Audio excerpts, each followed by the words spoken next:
Hello बच्चों, let's see the question. Question says find the unit vectors perpendicular to both A and B when vector A is 3i cap plus j cap minus 2k cap and b is 2i cap plus 3j cap minus k cap. The key concept for this question is, our key concept for this question is unit vector perpendicular to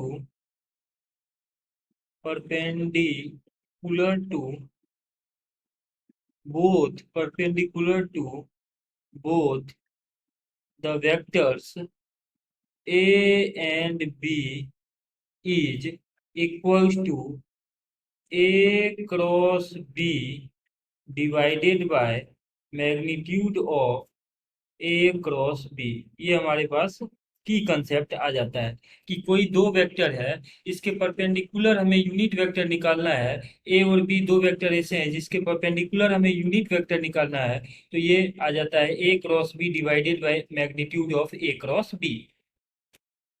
now अब हमारे पास ए और be given है, तो सबसे पहले ए cross B calculate कर लेते हैं।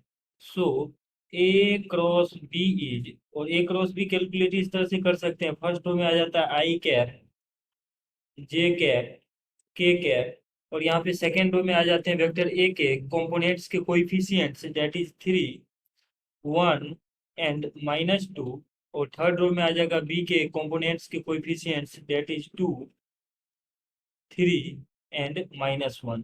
अब इसको अगर हम सिंप्लीफाई करें तो फर्स्ट रो के अकॉर्डिंग एक्सपेंड कर लेते हैं, तो आई कैप, और ये आ जाएगा 1 मल्टीप्लाइड बाय दिस, यानी this multiplied by this minus this multiplied by this, तो 1 multiplied by 1 that is -1 minus 3 multiplied by 2, यानी ये आ जाएगा -6।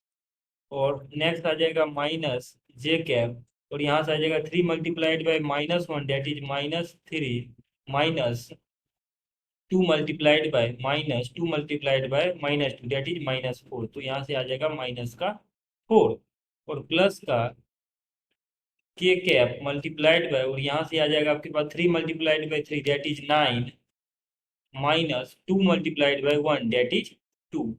अब इसको सिंप्लीफाई अगर हम करें तो यहाँ से ये वैल्यू आ जाएगा, देखिए ये आ जाएगा माइनस माइनस प्लस का 6 minus 1 that is 5i cap, और यहाँ से आ जाएगा प्लस का 4 माइनस 3 दैट इज आई, मतलब 1, और multiplied by -1 that is minus j cap, और यहाँ से आ जाएगा प्लस का 7 के कैप।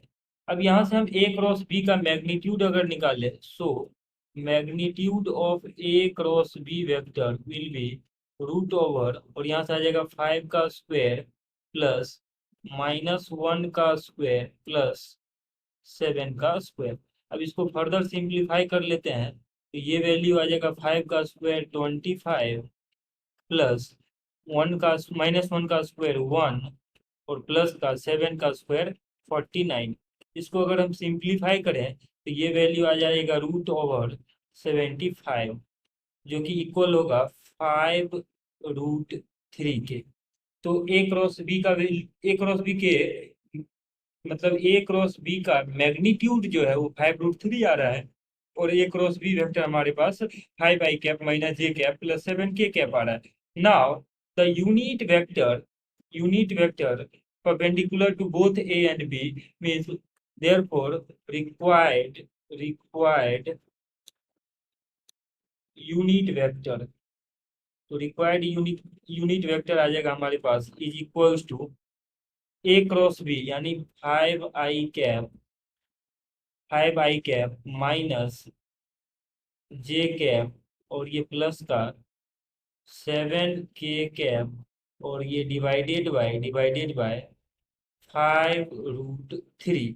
तो इसको फर्दर सिंप्लीफाई कर लेते हैं, तो इसका जो वैल्यू है वो आ जाएगा यहाँ से 5/5√3 that is 1/√3i cap minus 1/5√3 J cap, और यहाँ से आ जाएगा प्लस का 7 5√3, 7/5√3 k cap. This is our required unit vector. This is our required unit vector, which is perpendicular to both the vectors A and B. Hope that you understood it well. Best of luck.